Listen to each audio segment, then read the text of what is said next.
जब आप बाइबल को नहीं पढ़ते हैं तो होता क्या है कि जो अगुवाई परमेश्वर ने आपको देनी होती है और एक संतुष्टि जो जो शरीर की होती है, जैसे जब आप अच्छी तरह से डाइट को फॉलो करते हैं, आपका शरीर जब हेल्थी फील करता है, आपको अंदर से एक संतुष्टि फील होती है कि आज मैं बहुत हेल्थी फील कर रहा हूं। उसी तरह से आपकी स्पिरिट जब हेल्थी फील करती है और संतुष्ट और कंटेंट फील करती है, फिर वो एक्यूरेट पोजीशन में होती है कि वो परमेश्वर की बात को सुन सके। और जब आप परमेश्वर की बात को सुन के चलते हैं, जो मसले आपके सामने ही होते हैं, कई बार सोल्यूशन आपके सामने होता है। वचन क्या कहता है? वचन कहता है कि जब अब्राहम ने हाजिरा को अपने आप वहां से निकाल दिया अपने घर से सारा के कहने पर, तो सारा और उसका बेटा जब जा रहे थे, हाजिरा रोने लगी। हाजिरा और उसका बेटा जब जा रहे थे तो वो रोने लगी और परमेश्वर ने दूत ने प्रकट होकर उसके बोला कि परमेश्वर ने तेरे रोने रोने को नहीं परमेश्वर सुनता, इसलिए नहीं कि वो रो रही थी, प्रभु का दूत प्रकट हो गया। उसने कहा तेरे बेटे की प्रार्थना सुनिए। बेटे को प्रार्थना करनी कहां से आती थी? क्योंकि वो अब्राहम के साथ रहता था। आप नोटिस करेंगे एक व्यक्ति जो इतना अच्छे कैरेक्टर का या इतना अच्छा व्यक्ति नहीं है, लेकिन जब वो धर्मी लोगों के साथ रहना शुरू होता है, उस पर भी मसा आ जाता है, चाहे वो इतना कैरेक्टर का अच्छा नहीं है, मसा फिर भी उसकी लाइफ में एंटर करना शुरू करता है। बाइबल कहती है शाऊल जब अभिषेक होकर शमूएल से वापस जा रहा था, तो वचन कहता है कि जब नबियों का दल उससे मिला तो शाऊल भी नबूवत करने लगा। तो कहावत चली कि शाऊल भी नबियों में से है, नबियों का है। तो इसका मतलब जो संगति होती है वो आपके ऊपर इफेक्ट करती है। तो वचन कहता है कि जब उसका बेटा प्रार्थना करने लगा, क्योंकि उसने अब्राहम के साथ रह के सीखा हुआ था, तो प्रार्थना परमेश्वर ने सुनी और परमेश्वर ने आकर उसकी मां के दूत को भेजा और उसकी मां की आंखों को खोला। कौन सी आंखों को? लिखा उसकी आंखों को खोला, क्योंकि रोटी और पानी खत्म हो गए थे, कि परमेश्वर ने उसकी आंखों को खोला और उसको एक कुआं दिखा। वो कुआं तो पहले भी वहां मौजूद था, ऐसा तो नहीं था कि कुआं तब परमेश्वर ने नया पैदा कर दिया। सोल्यूशन वहीं पे था, जिंदगी वहीं पे थी, लेकिन वो उस जिंदगी तक वो पहुंच नहीं पा रही थी। उसका रीजन ये था कि उसकी आंखें बंद थी। आंखें बंद होने का कारण यह था कि परमेश्वर को पुकारा नहीं गया था। और उसके बेटे ने जब प्रभु को पुकारा, जब परमेश्वर को अपनी लाइफ में इनवाइट किया, कैसे इनवाइट करते हैं आप? प्रार्थना से। कैसे इनवाइट करते हैं? वचन के साथ जुड़ के। और लिखा जब उसकी आंखें खुली तो वो पानी वहीं पे था। होता क्या है, जब आप बाइबल पढ़ते हैं आपकी स्पिरिचुअल आईज ओपन हो जाती, तब वो सोल्यूशन आपके सामने ही होता है, आपके आसपास ही होता है, लेकिन आपको कभी दिखता नहीं। आप सफर करते रहते हैं, खिंचते रहते हैं, आप दुखी हो जाते हैं, क्योंकि वो सोल्यूशन आपको दिख नहीं रहा, क्योंकि आपने अपनी जिंदगी में परमेश्वर को इनवाइट नहीं किया हुआ, आप बाइबल के साथ नहीं जुड़े हुए, आपने प्रार्थना को अपनी जिंदगी में महत्व नहीं दिया हुआ। कितने मेरी बातों को समझ रहे हैं? कई बार आपके हस्बैंड को बदलने के लिए आपकी एक ही बात चाहिए होती है, एक ही बात ऐसी आपके मुंह से निकलेगी, वो प्रभावित हो जाएगा और धीरे धीरे बदल जाएगा। लेकिन वो बात तब तक परमेश्वर आपके मुंह से नहीं निकालता जब तक आप पूरी तरह से अपनी लाइफ को परमेश्वर के सामने समर्पित नहीं करते। फिर आप हैरान होते हैं कि मैंने जैसे ही प्रार्थना करनी शुरू की और बाइबल पढ़नी शुरू की, कैसे परमेश्वर ने मेरे शब्दों को बदल दिया। और मैंने अपने पति से बात की, मैंने अपने भाई से बात की, ये मसीह में नहीं था, लेकिन इसका दिमाग चेंज होना शुरू हो गया। क्यों? क्योंकि उन शब्दों के ऊपर परमेश्वर ने अपना अधिकार कर लिया। आपके दिमाग पर परमेश्वर ने अपना अधिकार कर लिया। क्यों? क्योंकि आपने उसे मौका दिया, आपने अपने सोल को खाना दिया, वचन दिया, वचन को पढ़ना शुरू किया, पापों से तौबा की, प्रार्थना करनी शुरू की। परमेश्वर ने आपके माहौल को चेंज किया और परमेश्वर ने वो बदलाव किया जो आपकी लाइफ में चाहिए था। कितने मेरी बातों को समझ रहे हैं? तो आज मैं आपको आपके ग्राउंड बना दूंगा।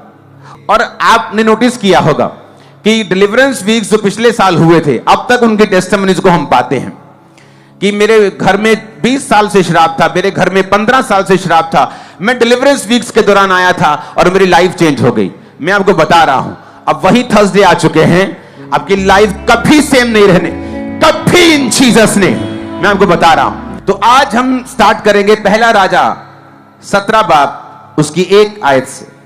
उसमें लिखा हुआ है, तिशबी एलिया जो गिलाद के परदेशियों में से था, उसने अहाब से कहा, इज़राइल का परमेश्वर यहोवा जिसके सम्मुख मैं उपस्थित रहता हूं, उसके जीवन की शपथ, इन वर्षों में मेरे कहे बिना ना तो मेह बरसेगा ना औस पड़ेगी।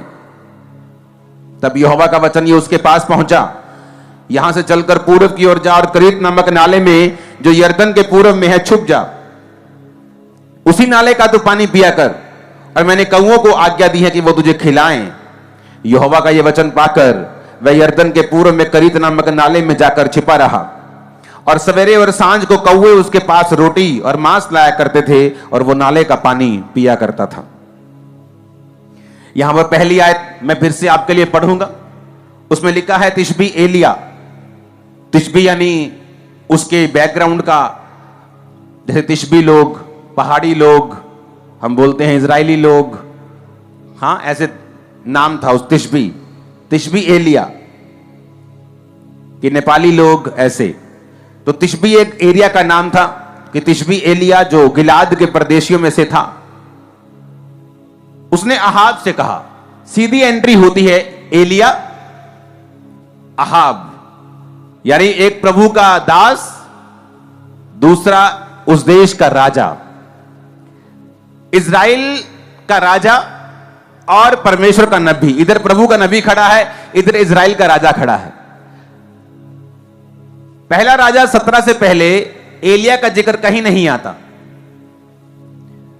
जैसे मैं बाइबल कॉलेज में पढ़ाता हूं कि हम ऐसे जनों को पढ़ेंगे बाइबल में जिनसे परमेश्वर ने डायरेक्ट बात की है बोलकर, कि ऐसे ऐसे कौन कौन से जन हैं जिनसे परमेश्वर ने डायरेक्ट बोलकर बात की है। तो बात तो परमेश्वर ने कैन से भी की है, जिसने अपने भाई को मार दिया था। लेकिन हम उन लोगों को पढ़ेंगे जिन लोगों से परमेश्वर ने बात की है और उन्हें एक डिवाइन असाइनमेंट, एक होमवर्क, एक काम, एक बुलाहट दी है। फिर उन लोगों से परमेश्वर ने बात क्यों की है, क्या खासियत थी उन लोगों में? क्या वो आसमान से चुने हुए लोग थे? क्या पहले से चुने हुए लोग थे? क्या पहले से ही ऐसे चुना गया था जब वो पैदा हुए कि इनसे मैं बात करूंगा? क्या ऐसा था या कोई और कारण था? अगर हम मरियम को पढ़ें जिससे परमेश्वर ने डायरेक्ट बात की थी, तो बाइबल कॉलेज में तो उसे डिटेल में पढ़ाया जाता है क्योंकि वहां घंटों होते हैं, लेकिन आपको मैं पढ़ाऊंगा लेकिन कुछ कुछ हिस्सा, लेकिन आपको समझ सारा आ जाएगा। तो बाइबल में लिखा है जब मरियम से परमेश्वर ने बात की, तो मरियम ने एक बात बाइबल में लिखी है। उसने कहा परमेश्वर ने जब उसको गर्भ धारण हो गया, जब उसने बात सुन ली, दूध की और एक्सेप्ट कर लिया कि मैं यीशु मसीह को पैदा करूंगी, कुंवारी रहकर भी उसको डर नहीं था कि उसका पति जो होने वाला है, उसकी सगाई हो चुकी थी, वो क्या कहेगा, समाज क्या कहेगा। तो बाइबल कहती है, उसने बाइबल में लिखा है कि परमेश्वर ने मेरी दीनता के ऊपर दृष्टि की है। तो मरियम ने उन वचनों में बताया है कि उसकी लाइफ में ऐसा क्या था कि परमेश्वर ने उसको चुना धरती ऊपर कि उसके द्वारा प्रभु यीशु मसीह का जन्म हो। पहली बात थी कि वो कुंवारी, असली कुंवारी थी, नाम की कुंवारी नहीं थी। उसने बाइबल कहती कभी भी किसी पुरुष के साथ कोई संबंध नहीं बनाया था। सेकंड, वो दीन थी। लिखा परमेश्वर ने, उसने लिखा कि परमेश्वर ने मेरी दीनता के ऊपर दृष्टि की है। तो जब भी बाइबल में हम किसी के ऊपर परमेश्वर की ग्रेस को देखते हैं तो ये सिर्फ एक तरफा मामला नहीं होता, सिर्फ एक तरफा नहीं होता कि परमेश्वर ने उसको चुन लिया है। ये दो तरफा मामला होता है कि परमेश्वर का मकसद कि अगर तू पवित्रताई पे चले और मेरी आज्ञाओं को सुने तो मैं एक डिवाइन ईश्वरीय होमवर्क तुझे दूंगा, काम करने को दूंगा, मैं तेरी अगुवाई करूंगा, तुझसे बात करूंगा। तो जब परमेश्वर का मकसद हमें मिलता है, दूसरा हम उसके अनुसार अपने जीवन को बिताते हैं, तो परमेश्वर आज भी धरती के ऊपर देखता है कौन से लोगों को मैं इस्तेमाल कर सकता हूं अपनी महिमा के लिए। फिर परमेश्वर उन लोगों को ढूंढता है जो अपने जीवन को समर्पित कर चुके हैं। बाद में कहीं बिगड़ जाते हैं, वो बात अलग है, लेकिन जब वो बिगड़े नहीं होते, प्रभु उनको चुनता है, सामर्थ देता है, उन्हें इस्तेमाल करना शुरू करता है।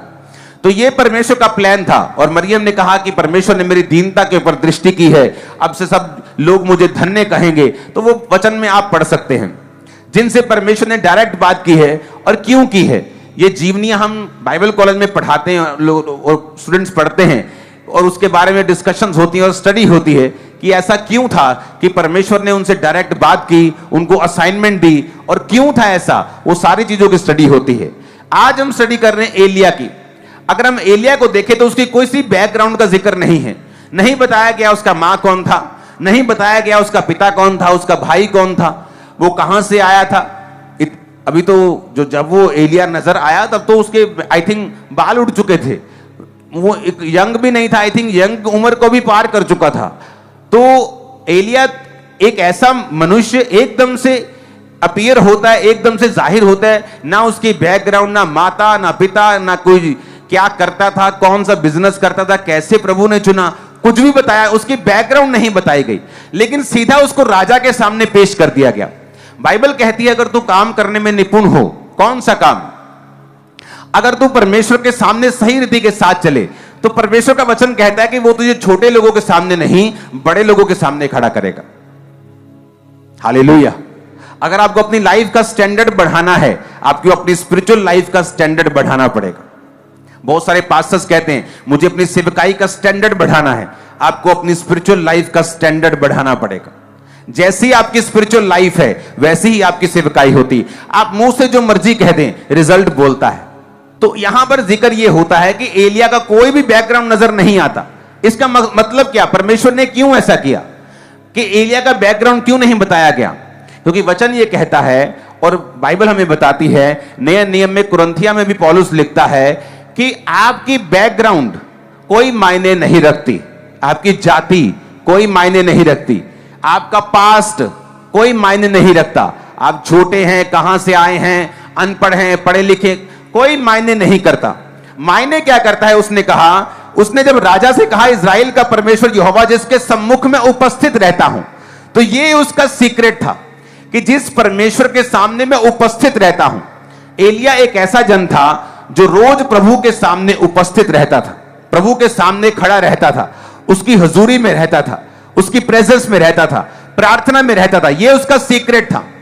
तो परमेश्वर यह बताने की कोशिश यहां पे वचन में कर रहे थे कि अगर तुम प्रभु के सामने उपस्थित रह सको रोज, तुम्हारी लाइफ में क्या है, बैकग्राउंड क्या है, रंग क्या है, जाति क्या है, कहां से आए हो, अमीर हो, गरीब हो, पढ़े लिखे हो, ऊंचे हो, नीचे हो, गोरे हो, काले हो, छोटे हो, बड़े हो, लंबे हो, नाटे हो, कोई मतलब नहीं। अगर तुम उपस्थित रह सकते हो प्रभु के सामने रोज, तो बाइबल कहती है वो तुम्हें राजाओं के सामने भी खड़ा कर सकता है, वो तुम्हें ऊंचा कर सकता है, तुम्हारे स्टैंडर्ड को बढ़ा सकता है। आमीन। मेरे को ऊंचे वाला चाहिए। तो यहां पर बाइबल कहती है कि उसकी बैकग्राउंड को इसलिए नहीं बताया गया कि यह आपको सिखाने के लिए हो कि आपकी बैकग्राउंड मायने नहीं रखती।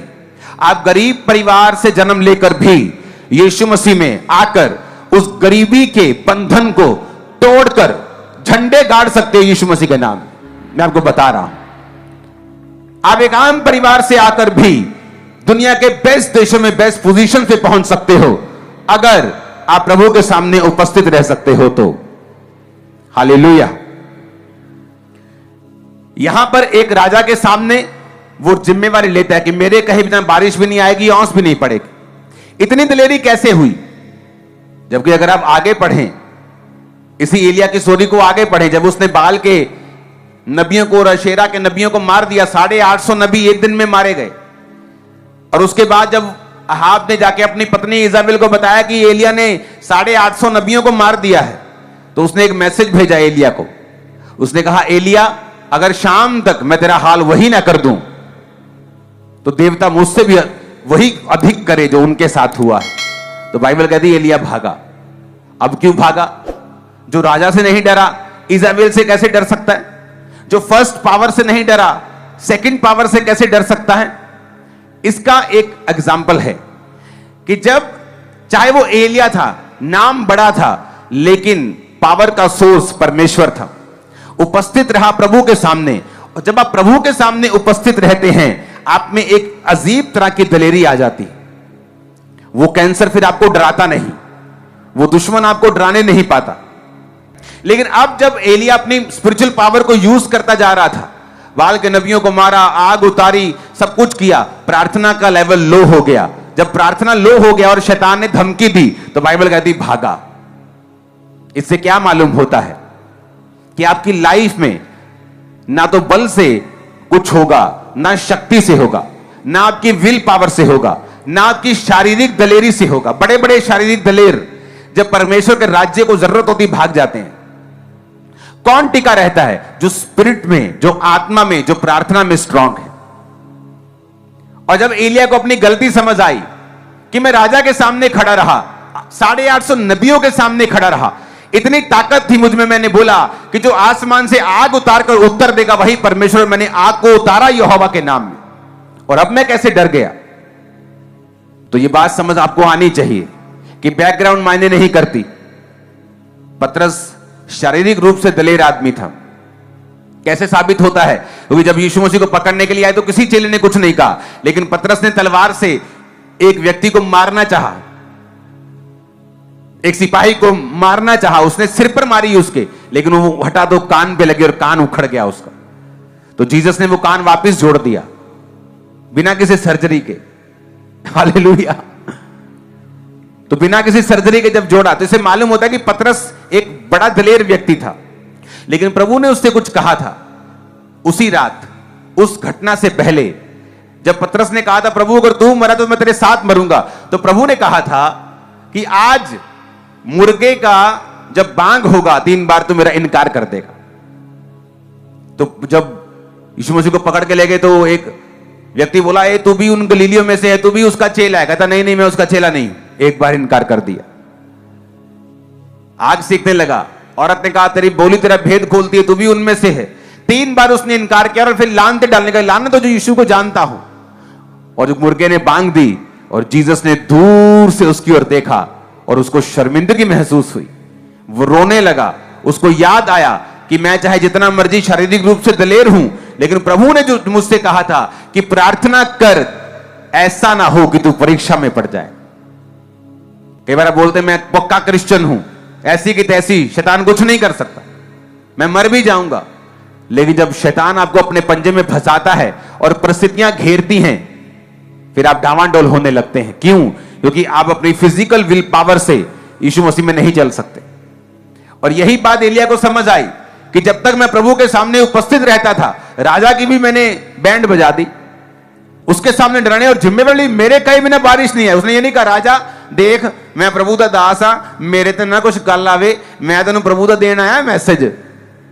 उसने ऐसा कुछ नहीं कहा, कोई घुमा फिरा के बात नहीं की।